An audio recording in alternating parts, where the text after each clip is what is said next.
아멘. 오늘 오순절 성령 강림과 예수 그리스도라는 제목으로 사도행전을 계속 살펴보겠습니다. 오늘 본문은 이제 주님이 예고하셨던 대로 오순절 날 성령이 오신 사건을 기록하고 있는 내용입니다. 신약의 교회는 이 사건을 교회의 창립일, 교회의 생일로 보면서 신앙을 세워가고 있습니다. 따라서 처음 교회는 오순절 성령 강림으로부터 시작되었다는 사실을 누가는 사도행전에서 분명하게 밝혀주고 있습니다. 여러분, 구약 절기의 의미를 좀 생각을 해보면 오순절은 6월절 이후에 50일째 되는 날을 가리킵니다. 오순절은 곳곳에 흩어져 사는 많은 유대인들을 예루살렘으로 불러들이는 축제의 날, 즐거운 축제의 날이 오순절 절기의 의미이죠. 6월절의 의미가 속박의 땅에서부터 해방된 것을 기념하는 절기라면 오순절은 약속의 땅을 소유했다는 것을 기념하는 절기입니다. 그래서 하나님이 약속의 땅을 주셨고 이 땅 가운데 풍성히 누리게 하셨다라고 하는 것을 기념하는 절기가 오순절이죠. 따라서 오순절은 축제의 날이었고 기쁨과 감사가 넘치는 잔칫날이었습니다. 바로 이때 구약의 예언대로 또한 예수님이 말씀하셨던 대로 성령님이 오시게 된 것입니다. 그래서 오늘 말씀은 사실은 처음부터 끝까지 좀 양해를 드리고 싶은 것은 대체로 설명입니다. 적용보다는 설명에 좀 맞추었어요. 왜냐하면 그럴 수밖에 없는 이유가 말씀을 들으시면서 이제 이해하시게 될 겁니다. 우선 먼저 꼭 짚고 넘어가야 할 것이 있는데 그것은 오순절 성령 강림 사건은 역사 가운데 단회적이고 유일한 사건이라는 점을 기억하셨으면 좋겠습니다. 이 말씀을 드리는 이유는 오순절 성령 강림 사건이 이와 비슷한 그 사건이 반복된다거나 다시 나타나지 않는다는 것을 말씀을 드리기 위해서입니다. 성령을 단순히 신비한 은사로만 생각하는 사람들은 오늘 본문을 역사 가운데 나타난 구속의 성취로 보지 않습니다. 어떤 신비한 현상으로만 보기 때문에 이와 같은 일들이 언제든지 일어날 수 있다라고 생각을 하는 것이죠. 저도 어렸을 때부터 신앙생활 하면서 자라면서 이 부분이 사실은 굉장히 많이 고민이 됐던 본문이었거든요. 그러니까 교회를 가면 성령님이 임재하시는 것을 자꾸 강조하니까 어떤 신비한 성령의 역사가 내게 임하기를 바라는 체험적인 신앙으로 유도하는 교회의 가르침이 항상 있어 왔기 때문에 사도행전 2장에 등장하고 있는 오순절 성령의 사건이 과연 그렇게만 볼 수 있는 것인가? 성경을 읽어보면서 굉장히 많이 고민을 했고 혼동을 많이 했는데요. 많은 교회에서 이 부분들을 가르쳐주지 않아서 제가 신앙생활하면서 단순히 성령님의 임재나 성령님의 강림 사건을 주관적인 개인의 체험으로만 이해하는 경향을 가지면서 신앙생활을 했던 기억이 납니다. 그러나 이 신비한 현상으로만 보는 것은 아닙니다. 그렇게 보면 성경을 올바로 이해하지 못하고 있다는 증거가 되는 것이죠. 흔히 예수님의 구속사역을 십자가의 죽음과 부활로만 인식하는 분들이 있습니다. 하지만 예수님의 구속의 사역은 성령님의 오심까지 내다보는 사역이었다는 것을 분명하게 이해하셔야 하는 것이죠. 십자가의 죽음과 부활 그리고 성령님의 오심을 통하여 교회가 탄생하게 되고 성령은 이제 주의 백성들에게 영원히 내주하셔서 말세의 마지막 때의 주님의 교회와 주님의 자녀들을 인도하실 것을 분명하게 말씀하십니다. 예수님의 사역을 가만히 들여다보면 주님의 의식의 방향을 볼 수가 있는데 주님의 생각의 방향, 주님의 의식의 방향을 따라가 보면 성령님의 오심까지 흐르고 있다는 점을 아셔야 합니다. 이것은 무엇을 말하냐면 십자가의 사건과 부활의 사건이 단 한 번밖에 없는 사건인 것처럼 구속의 역사 가운데 성령님의 오심도 단 한 번밖에 없는 사건이요 유일한 사건이라는 점을 분명하게 밝히고 있습니다. 똑같은 사건이 또 일어나지 않습니다. 꼭 기억하셨으면 좋겠어요. 같은 사건이 반복적으로 일어나지 않아요. 이때 딱 한 번 일어나는 사건이고 단회적이고 유일한 사건이다라고 하는 점을 밝히고 있는 것이죠. 그래서 오늘 기록된 성령님의 오심은 우리 각 개인에게 임재하시는 성령님의 의미를 생각하기 전에 하나님의 구속의 역사 속에서 반드시 성취되어야만 하는 주님의 계획이었다는 점을 분명하게 말씀을 드리는 겁니다. 왜 이러한 일들이 일어날 수밖에 없었는지, 오순절 성령 강림의 사건이 필연적으로 일어날 수밖에 없었는지를 이제 설명을 드리려고 하는 것이죠. 먼저 살필 것은 세례 요한의 증언입니다. 세례 요한은 예수님의 사역에 대해 말하기를, 이건 좀 찾아봤으면 좋겠어요. 누가복음 3장 16절입니다. 누가복음 3장 16절입니다. 세례 요한이 예수님의 사역에 대해서 처음에 말하기를 이렇게 말씀하고 있어요. 누가복음 3장 16절입니다.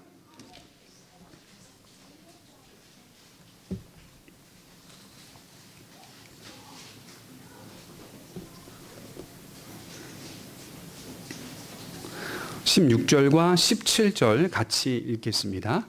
시작. 요한이 모든 사람에게 대답하여 이르되 나는 물로 너희에게 세례를 베풀거니와 나보다 능력이 많으신 이가 오시나니 나는 그의 신발끈을 풀기도 감당하지 못하겠노라. 그는 성령과 불로 너희에게 세례를 베푸실 것이요 손에 키를 들고 자기의 타작마당을 정하게 하사 알곡은 모아 곡간에 들이고 쭉정이는 꺼지지 않는 불에 태우시리라. 자신은 물로 세례를 베풀지만 그는, 여기서 그는 누구죠? 앞으로 오실 예수님의 사역을 말하겠죠. 예수님은 성령과 불로 세례를 베푸실 것이라고 예언하고 있습니다. 예수님에 대해 세례 요한의 말은 예수님의 사역이 성령과 불로 세례를 베푸는 사역임을 가리키고 있는 것이죠. 그러니까 굉장히 축약해 나왔어요. 예수 그리스도의 사역이 세례 베푸는 사역이다, 이 얘기를 하는 거죠. 세례 베푸는 사역이 있는데 그 사역의 세례의 성격은 성령과 불세례다, 이렇게 말씀을 하고 있는 것이죠. 먼저 세례 요한은 자신은 메시아가 아니라는 점을 분명하게 밝히고 있습니다. 여러분, 요한복음 1장 20절에 보면 사람들이 요한에게 찾아와서 물어봐요. 그 사람들이 누구냐면 제사장들이었어요. 네가 메시아냐? 이렇게 질문을 하는 장면이 나와요. 메시아가 맞지? 메시아가 아니면 엘리야냐? 아니면 구약에서 말하는 선지자냐? 이렇게 계속 물어봐요.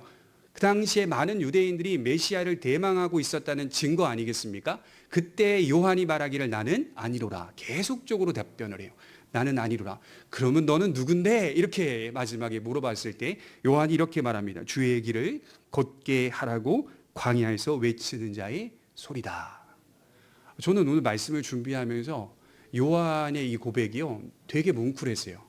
자기를 가리켜서 자기 자신을 소개하는데 소리다, 이렇게 말하고 있어요. 광야에서 외치는 자의 소리다. 뭐 하기 위해서?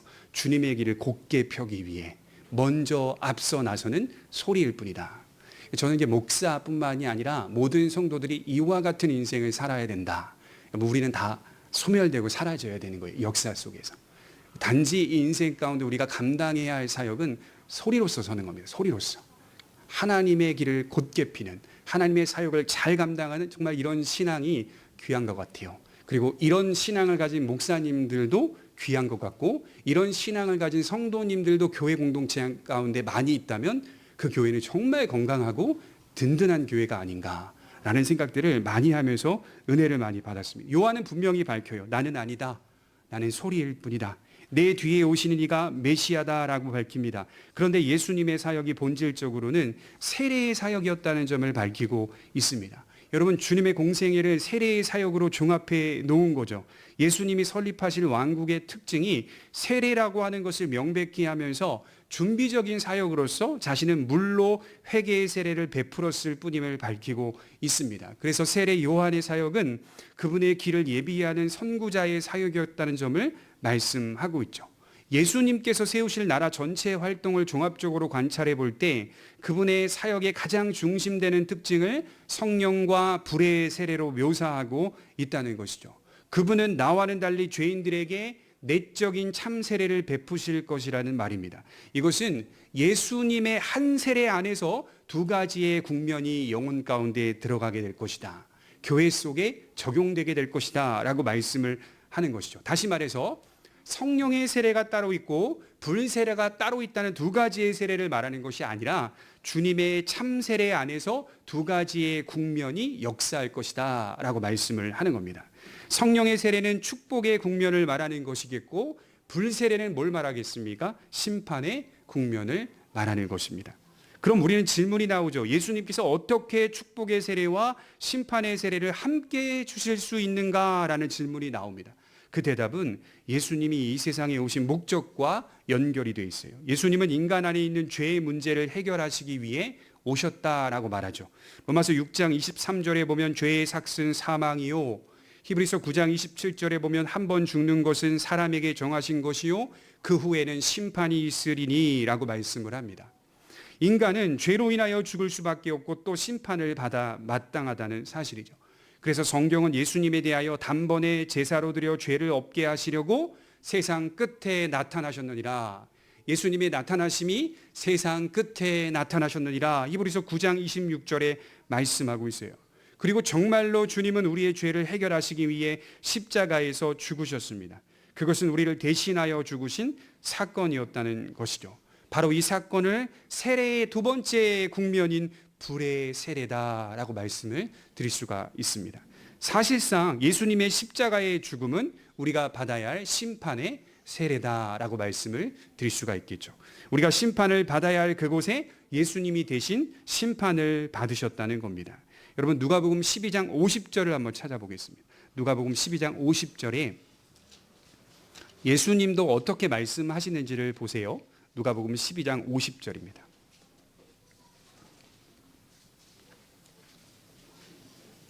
신약성경 117페이지에 있습니다. 누가복음 12장 50절입니다. 우리 같이 읽겠습니다. 시작. 나는 받을 세례가 있으니 그것이 이루어지기까지 나의 답답함이 어떠하겠느냐. 예수님은 십자가의 죽음이라고 하는 사역을 앞두고 그 십자가의 사역을 뭐라고 표현하고 계시냐면 나는 받을 세례가 있다, 이렇게 말씀하고 계세요. 주님 당신도 십자가의 죽음을 받을 세례로 표현하고 있다는 말입니다. 마태복음 10장 38절에 보면 예수께서 이르시되 너희는 너희가 구하는 것을 알지 못하는도다. 내가 마시는 잔을 너희가 마실 수 있으며 내가 받는 세례를 너희가 받을 수 있겠느냐. 십자가의 사건을 자신이 받아야 할 세례로 묘사하고 있습니다. 이게 불세례를 의미하고 있는 내용이죠. 역시 예수님의 십자가의 죽음이 예수님이 받으실 세례임을 확실하게 말하고 있어요. 그래서요, 여러분, 우리가 읽은 사도행전 1장 5절을 한번 다시 볼까요? 1장 5절의 본문에 보면 이 말씀이 이제 이해가 가는 거예요. 1장 5절입니다. 제가 읽어드리겠습니다. 요한은 물로 세례를 베풀었으나 너희는 몇 날이 못되어 성령으로 세례를 받으리라 하셨느니라 라고 말씀을 하고 있죠. 바로 이 대목에서 약간 달라진 부분이 하나 있죠. 발견하시는 분들은 발견할 것 같아요. 성령님의 오심을 말씀하시는데 불의 요소인 심판의 요소는 제거가 되고 오직 성령으로만 세례를 받게 될 것을 약속하고 계십니다. 이것은 십자가와 부활을 거치면서 그의 백성들에게는 심판의 세례가 면제되었다는 점을 말씀을 하는 것이죠. 그래서 오순절 성령 강림 사건은 축복의 사건이고 하나님의 백성을 인치신 사건이라는 점을 분명하게 말씀하고 계시죠. 이제 해결하였다, 이 얘기를 하는 거죠. 이제 심판의 국면이 해결되었다. 누구에게요? 예수를 믿는 자에게만, 그의 자녀들에게만 해결이 되었다라고 하는 점을 밝히면서 성령의 세례가 남아있다는 점을 말씀하고 있는 겁니다. 그의 백성들에게 축복의 성령 세례를 주시기 위하여 자신이 먼저 죄 문제를 해결하는 십자가의 심판의 세례를 받았다는 것을 말씀하고 있는 것이죠.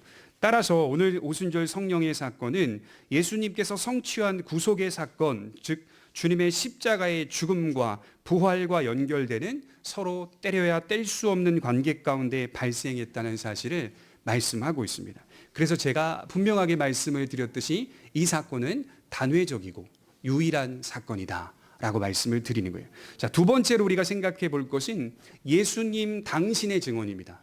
예수님은 스스로 어떻게 증언을 하셨는지. 예수님의 공생애는 십자가와 부활을 향해서 움직이는 생애였죠. 주님의 탄생도 십자가의 길을 가기 위한 탄생이었습니다. 여러분, 크리스마스 매우 즐겁고 좋은 날이지만 탄생의 목적 자체는 십자가였다는 사실을 우리가 생각해 볼 때 굉장히 진지하게 받아들여야 될 날이죠. 십자가로 가는 이 길들 속에서 여러 방해 요소가 있었지만 오히려 그 방해는 예수님을 십자가로 향하게 만들었습니다. 아이러니하게도요, 주님이 십자가에 달리는 그 일을 누구도 막지 못했습니다. 누구도 막지 못했습니다. 이상하죠, 표현이. 오히려 생각을 해보면 예수님의 수제자 베드로가 십자가의 길을 막았던 것을 회상할 수 있겠죠. 그때 주님은 이렇게 말씀하셨습니다. 사탄아, 뒤로 물러가라. 너는 나를 넘어지게 하는 자로다. 내가 하나님의 일을 생각하지 아니하고 도리어 사람의 일을 생각하는도다 라고 하시면서 혹독하게 책망하셨습니다. 십자가로 향하는 예수님의 생애는 하나님의 뜻이고 예수님의 소원이었다라고 말씀을 드릴 수가 있겠죠. 그런데 우리는 기억해야 합니다. 주님의 의식의 방향이 주님의 의식의 방향, 살면서 보여주셨던 계획과 생각과 의식들의 방향이 십자가의 죽음과 부활만을 말씀하지 않았다는 것이죠.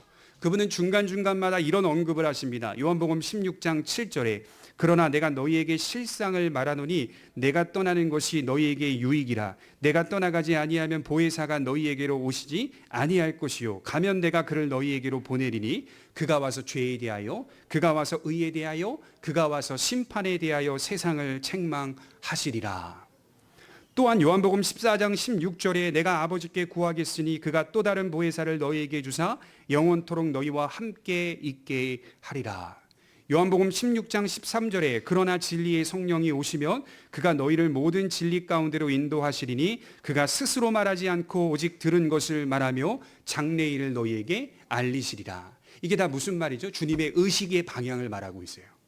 어디까지 주님이 내다보고 있는지를 분명하게 말씀하고 있습니다. 이 밖에도 요한복음 15장 26절에 요한복음 14장 26절에 요한복음 14장 18절 등에서 성령님이 오시게 될 것을 계속적으로 강조하고 있습니다. 여러분 이 말씀을 뒤집어서 생각해 보면 이런 내용이 되는 거예요. 예수님이 죽지 않으시면 보혜사 성령님이 오시지 않는다는 말이 되는 겁니다. 내가 십자가에 안 죽으면 보혜사 성령은 오시지 않는다. 그런데 예수님은 뭐라고 말씀하시냐면 안 오면 너희에게는 손해다. 너희에게는 전혀 유익하지 않는다라고 하는 사실을 중간중간마다 말씀을 하고 있어요. 성령님은 제자들에게 임하여 그들과 영원히 함께 거하시면서 예수님에 대하여 증거하시고 죄에 대하여 증거하시고 의에 대하여 심판에 대하여 말씀하십니다. 그리고 제자들과 영원히 함께 살아가십니다.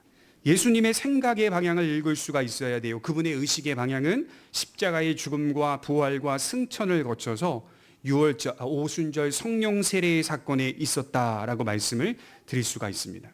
예수님의 십자가의 사건이, 예수님의 부활의 사건이, 예수님의 승천의 사건이 단회적이고 유일한 사건인 것처럼 오순절 성령의 강림 사건은 단회적이고 유일한 사건이라는 말입니다. 제가 말씀을 쭉 연구하면서 어떤 신학자가 굉장히 장황하게 서술한 문장이 있었어요. 근데 그게 제가 보면서 굉장히 많이 감동을 받았는데요. 너무 장황하게 서술해가지고 제가 줄여버렸어요. 바로 요 내용과 요 사건을 이렇게 이해하시면 돼요. 단계별로 이루어지는 약속의 성취였다. 단계별로 이루어지는 약속의 성취였다. 성령님의 오심은 구원 역사 가운데 단계별로 이루어지는 약속의 성취였습니다. 십자가의 죽음이나 부활이나 승천의 사건이 더 이상 반복되는 것이 아닌 것처럼 성령의 강림 사건은 구원의 역사 가운데 단 한 번의 사건이라는 말입니다. 하나님은 구원의 역사 가운데 이 사건을 발생하게 계획하심으로써 오순절 성령 세례 사건이 단순히 한 개인 성도가 경험하게 될 체험으로만 주신 게 아닙니다. 구속의 역사가 진행 중에서 발생하게 된 또 이것도 제가 만들어냈어요. 하나의 공적인 사건인 겁니다. 사적 사건이 아닙니다. 이건 하나의 귀중한 공적 사건이다. 단 한 번만 발생하게 되는 공적 사건인 겁니다.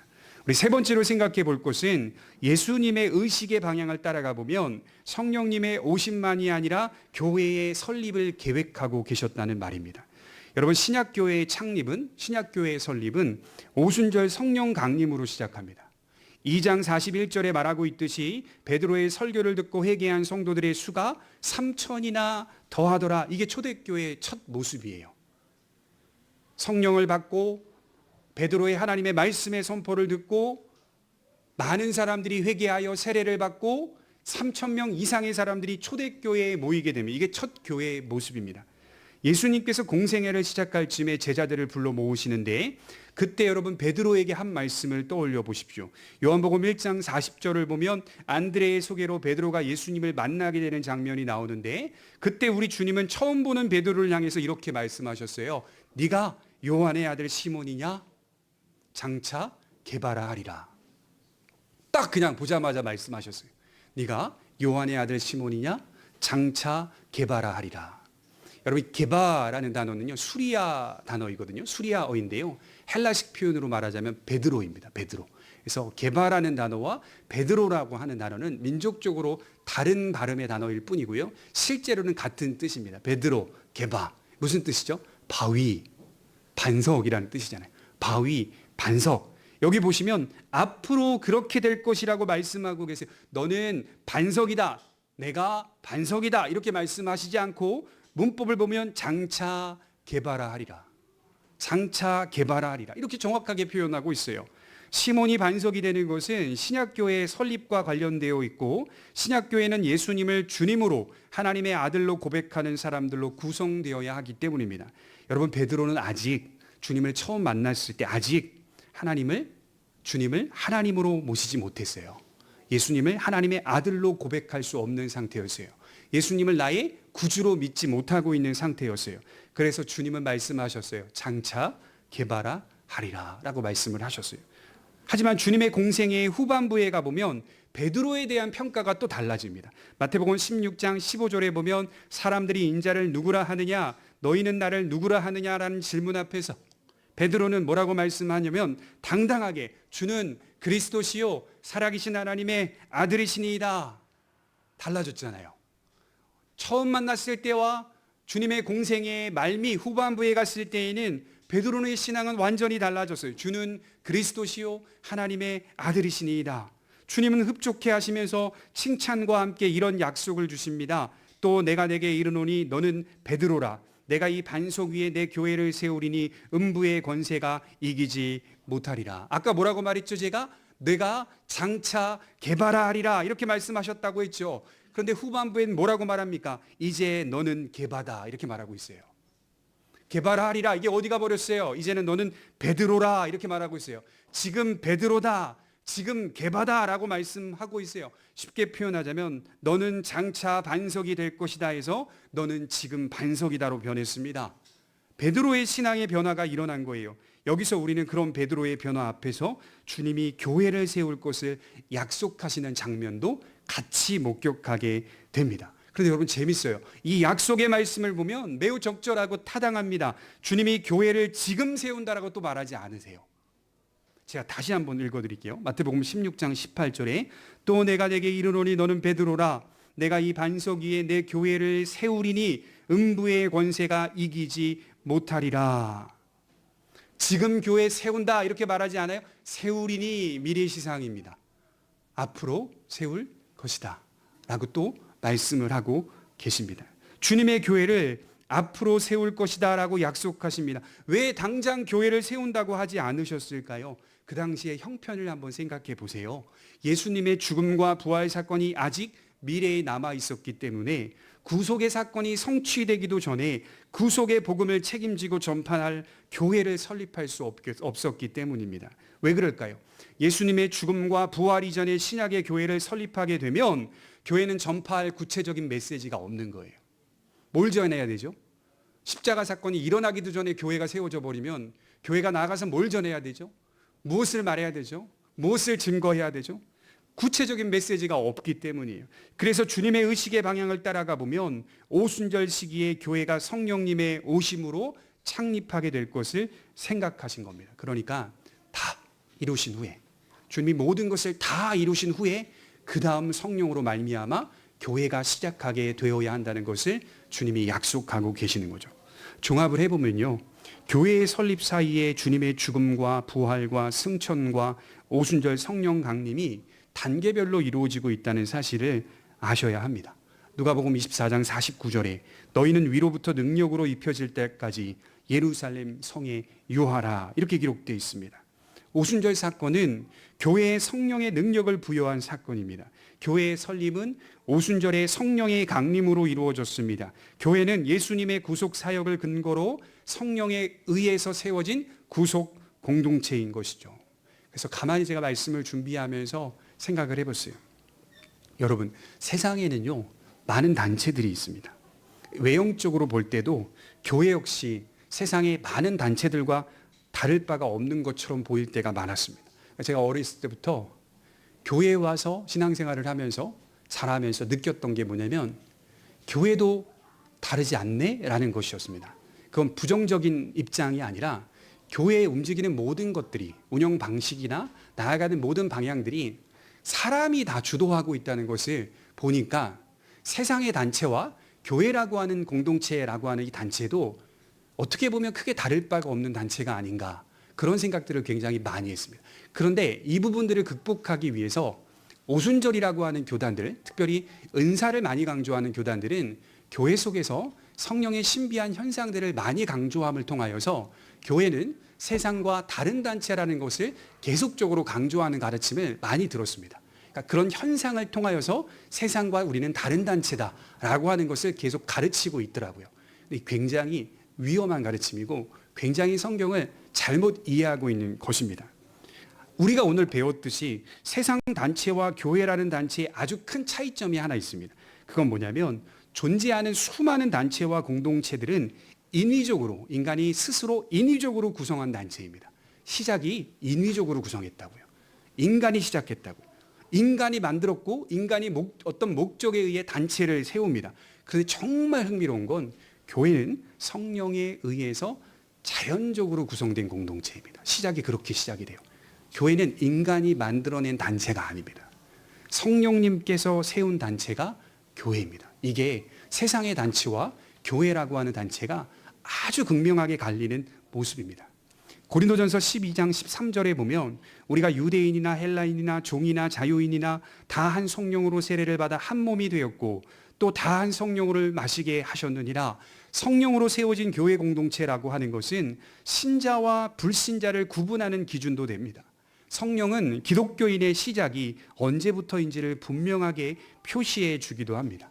갈라디아서 3장 2절에 보면 내가 너희에게 다만 이것을 알려 하노니 너희가 성령을 받은 것이 율법의 행위로냐 혹은 듣고 믿음으로냐 너희가 이같이 어리석으냐 성령으로 시작하였다가 이제는 육체로 마치겠느냐. 화나 있죠, 바울이. 너희가 믿음을 가진 것이, 너희가 시작한 것이 성령으로냐 육체로냐 율법이냐 믿음이냐 다시 한번 생각해 봐라. 우리 스스로가 만들어낸 것이 아니지 않느냐. 왜 성령으로 시작하였다가 육체로 마치려 하느냐. 화나 있죠, 바울이. 성령은 무엇보다 사람을 하나님의 자녀로 만들어냅니다. 그래서 불신자가 참된 믿음의 공동체에 들어가기 위해서는 성령님의 인도를 받아야 하는 것이죠. 사람이 구원을 얻어서 하나님의 권속이 되기 위해서는 예수님의 십자가의 사건과 부활 사건을 마음으로 믿고 입으로 시인하며 또한 예수가 주님이신 것을 믿을 때에 가능합니다. 그런데 여기 문제가 하나 있어요. 문제는 예수를 주로 시인하며 그리스도의 십자가 사건과 부활을 믿을 수 있는 그 믿음을 누가 주느냐? 어디서 낳느냐? 영어 표현 보니까 Where is your faith? 당신의 믿음은 어디서 왔느냐? 내가 믿나이다, 내가 믿습니다 하여서 믿음을 갖게 되었습니다. 아니다 라고 하는 거예요. 성경은. 당신의 믿음은 어디서 왔느냐? From the Holy Spirit. 성령으로부터 왔습니다. 이 고백을 할 수 있어야 되는 거예요. 우리의 믿음은 성령으로부터 왔습니다. 내가 믿어서 믿은 게 아니라 믿어서 믿죠. 사실은 본질적으로 겉으로 보면. 하지만 근본적으로 더 중요하게 들여다보면 나의 믿음은 성령으로부터 왔습니다 라고 하는 사실을 분명하게 믿을 수 있는 사람이 배신하지 않는 겁니다. 끝까지 인내하는 겁니다. 끝까지 부인하지 않고 승리하는 신앙적 삶을 살아내는 것입니다. 성경은 그런 믿음은 우리 자신에게서 나올 수 없다라고 말합니다. 우리 자신에게서 나오는 것이 아니요 하나님으로부터 나온 것임을 명백히 합니다. 고린도전서 12장 3절에 보면 그러므로 내가 너희에게 알리노니 하나님의 영으로 말하는 자는 누구든지 예수를 저주할 자라 하지 아니하고 또 성령으로 아니하고는 누구든지 예수를 주님이시라 할 수 없느니라. 성령이 임한 자에게만 예수님을 자신의 주로 고백할 수 있다라고 말할 수가 있어요. 우리가 예수를 나의 주로 고백할 수 있는 길은 오직 성령으로만 가능함을 지적하고 있습니다. 그리고 성령은 그렇게 우리와 영원히 함께 하시며 우리의 구원을 인치시고 보증하시며 우리 안에 있는 더러운 성품들을 그리스도의 성품으로 창조해 가십니다. 그러므로 교회는 성령의 도움으로 예수를 구주로 고백한 하나님의 자녀들이 모인 공동체입니다. 성령으로만 구성된 공동체라는 사실이 우리에게 크게 다가와야 하는 거예요. 여러분, 그래서 새로운 성도님이 오시면 이제 저희 교회는 교회의 정관상 2달 전까지는 등록하시라고 말씀을 안 드리는 걸로 제가 기록을 해놨는데요. 2달 후에 저희 교회에 등록하시겠습니까? 라고 이제 질문을 던져요. 등록을 하면 교인들에게 인사를 시키잖아요. 교회에 등록했습니다. 라고 인사를 시키는데요. 실제 성경적으로 보면 교회의 등록은 세례를 받음으로부터 시작됩니다. 이거를 우리가 알고 계셔야 돼요. 본래 교회의 등록은 세례를 받음으로부터 정등록이 되는 겁니다. 그건 하나님이 그렇게 등록하시는 겁니다. 우리 개인적으로는 그냥 교회에 새로 오셨으니까 등록하는 기간을 정하지만 본질적으로는 그가 예수를 나의 구주로 믿을 때에 교회에 등록이 되는 겁니다. 회원이 되는 겁니다. 그게 성경이 말하고 있는 내용. 왜냐하면 그가 성령을 받았다라고 하는 증거가 되는 것이죠. 교회라는 단어는 성도들에게 어떻게 느껴져야 할까요? 어릴 적에 저는 교회라는 단어를 생각해 보면 신학을 공부하기 전에는 그렇게 크게 무겁거나 진지하거나 아주 중요한 가치를 가진 단어라고 생각해 본 적이 없습니다. 오히려 구원이나 또 내게 임했던 성령의 은혜, 이런 것들이 제 인생에서 되게 중요한 가치로 여겨졌던 것이 사실입니다. 신학을 공부하니까 교회를 토대로 모든 것들이 이루어지고 있다는 것을 깨닫게 되었습니다. 교회는요, 굉장히 소중하고 중요한 기관이자 가치를 가진 그런 주제입니다. 너무나 무거운 주제이고 너무나 소중한 주제입니다.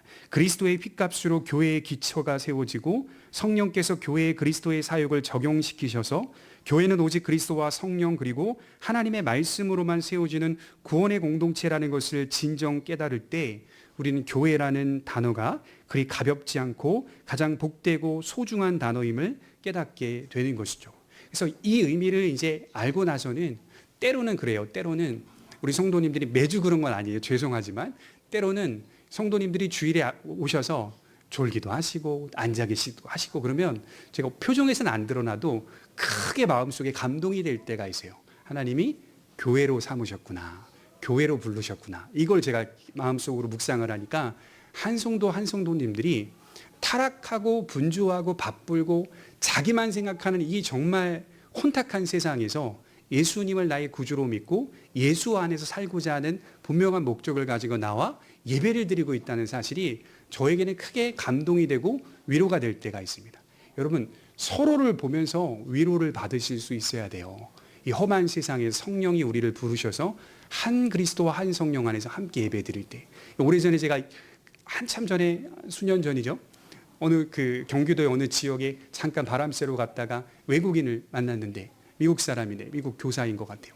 이게 잘 되지도 않는 영어를 얘기하다가 이제 제가 아는 영어야 기독교적인 단어밖에 없잖아요, 거의. 그래서 크리스찬이라고 말하면서 이제 당신은 예수님을 믿느냐, 당신은 성경 바이블을 믿느냐, 이런 얘기하는데 자기 예수 그리스도를 믿는다라고 고백을 하죠. 그리스도를 고백하고 한 성령을 고백하고 이 위로가 되죠. 아니 18시간, 15시간 이상을 날아서 도착하는 그 미국이라는 나라에서도 한 그리스도와 한 성령과 한 하나님을 함께 모시고 있다는 이 사실이 정말 다른 나라이고 다른 민족인데도 불구하고 같은 신앙의 고백을 하고 있다는 이 사실이 저에게는 크게 감동이 되는 겁니다. 우리를 이렇게 하나님이 묶으신 거예요. 우리를 이렇게 교회로 삼으신 거예요. 그래서 가볍지 않고 가장 복되고 소중한 단어임을 깨닫게 되는 것입니다. 이처럼 우리 모두가 성령 안에서 교회가 되어 지어져 갈 수 있도록 지금도 인도하시고 인도받고 있다는 사실에 감사하는 성도들이 되시기를 주님의 이름으로 축원합니다.